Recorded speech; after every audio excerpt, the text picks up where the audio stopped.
So I want to talk about something consequential from this past week, and that's the Chicago Cubs sweep of the Orioles.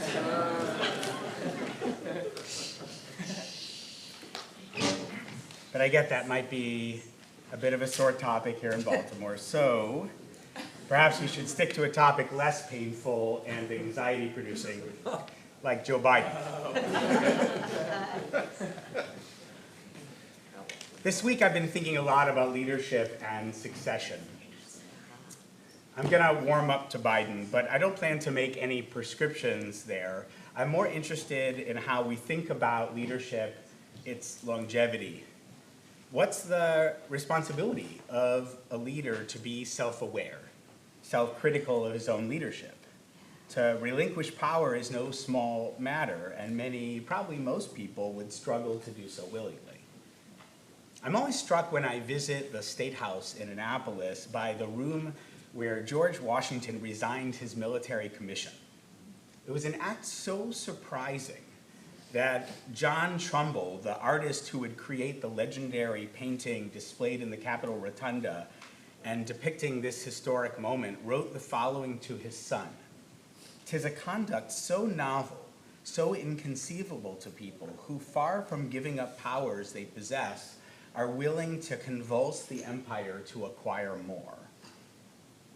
Washington, that is George Washington, would replicate this brand of selfless leadership years later when, his health deteriorating, he determined not to run for a third term in office, creating a power vacuum that led to John Adams' election over Thomas Jefferson, but also to a system wholly reliant on the peaceful transition of civilian power, civilian leadership. That is a lesson which, unfortunately, Biden's opponent seems incapable of learning. Joe Biden has had a lot of people talking to him, at him, about him this past week. I can promise you he's not calling me for advice. So today I'll focus my thoughts on another leader who was told really, to step aside and create space for his successor.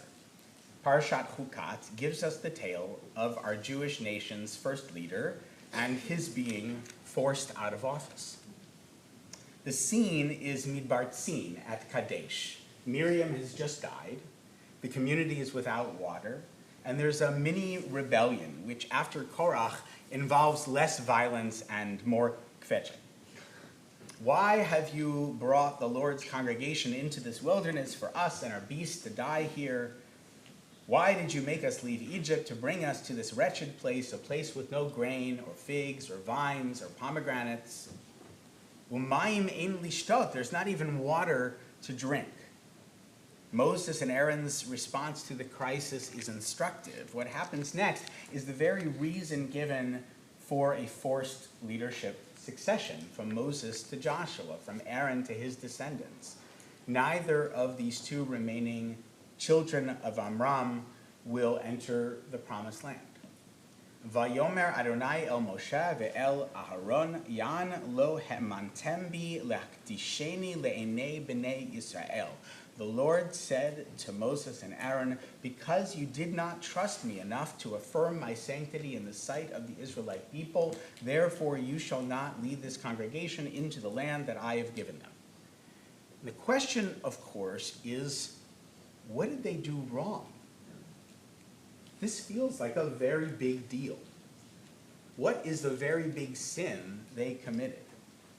So here's what happened, and I want you to listen carefully and see if you can figure out just what goes off the rails. What exactly was Moshe's sin for which he receives such a substantial punishment, for which he's denied Eretz Yisrael? God says, "You and your brother Aaron take the rod and assemble the community, and before their very eyes order the rock to yield its water. Thus you shall produce water for them from the rock and provide drink for the congregation and their beasts." Moses took the rod from before Hashem as God had commanded him. Moses and Aaron assembled the congregation in front of the rock, and he said to them, "Listen, you rebels, shall we get water for you out of this rock?" And Moses raised his hand and struck the rod twice with his rod, Out came copious water, and the community and their beasts drank.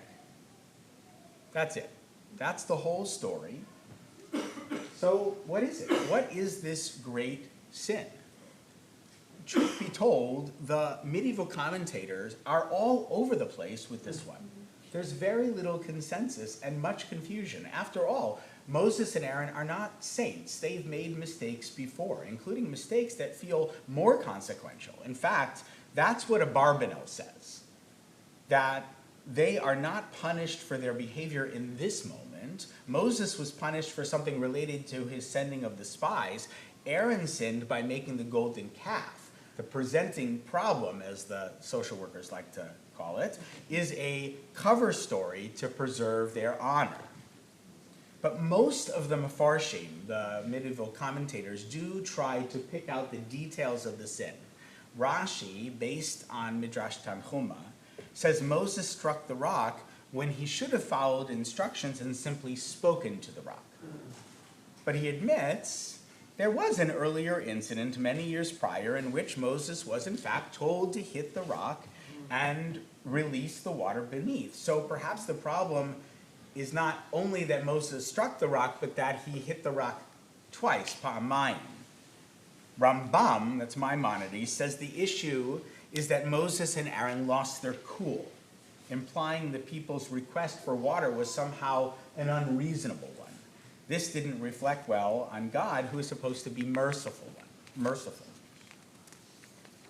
Ramban, Nachmanides, feels differently, saying the problem wasn't striking exactly or the anger, it was Moses saying, "Shall we bring forth water?" instead of "Shall God bring forth water?" They took credit for that which was not their doing, a big leadership no-no. Ibn Ezra feels that in striking of the rock twice, that Moses really errs. But for him, it's more about the two brothers not sanctifying God's name, for which the whole program was designed. The location is Kadesh, for God's sakes. It seems to be about sanctity and the sanctification of God's name. Another issue might be that the timing of this whole incident. After all, Moses and Aaron's sister Miriam has just died. Perhaps they were just mourning. None of us is at our best or most patient in grief. But that begs the question of proportionality. Even if they slipped in this moment, wouldn't a forgiving God forgive? Ala chad kama v'chama, all the more so because they had good reason to be impatient and even a little impertinent.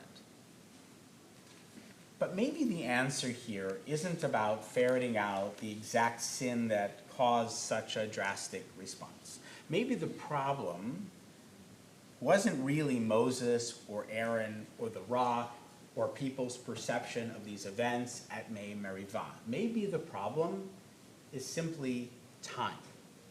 Or, put differently, when thinking of Moses' nearly 4 decades of leadership and nearly 120 years of life, maybe it was just his time.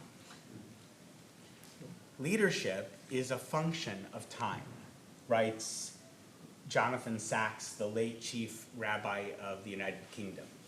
Each age produces its leaders, and each leader is a function of an age. There may be, indeed there are, certain timeless truths about leadership. A leader must have courage and integrity. He must be able, say the sages, to relate to each individual according to his or her distinctive needs. Above all, a leader must constantly learn. A king must study the Torah all the days of his life. But these are necessary, not sufficient conditions.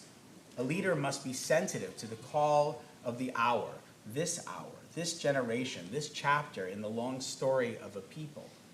And because he or she is of a specific generation, even the greatest leader cannot meet the challenges of a different generation. That is not a failing, it is the existential condition of humanity. The Torah may be dodging the truth here, Sachs seems to be saying, but not the way that the 15th century Isaac Abarbanel suggested. Instead, our Parsha may simply be implying that while we all make mistakes, sometimes we come to the point in our leadership roles when it just becomes apparent that we've gone as far as we can, or that we should. This is no great sin. It's just part of the deal. Joe Biden says he wants to finish what he started, to complete the job, in his words. Moses certainly wanted that. Washington left office warning of petty arguments and partisanship, predictions that came to pass. Who wouldn't want to finish what they start? But the Parsha's message, indeed the Torah's message, is that this way of thinking is fundamentally flawed. If the work we do in this world is worth doing at all, each and every one of us is doomed to perish on this side of the Jordan. That's what it means to have a legacy. Legacy isn't what we do alone. It's what we set in motion and then create space for others to continue after our time has passed. Sometimes that's our time in this world. Sometimes it's our time in office. The fact that Moses couldn't lead the people across the Jordan doesn't make him any less of a leader.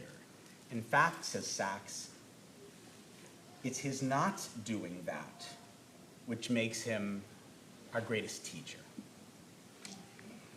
Shabbat Shalom.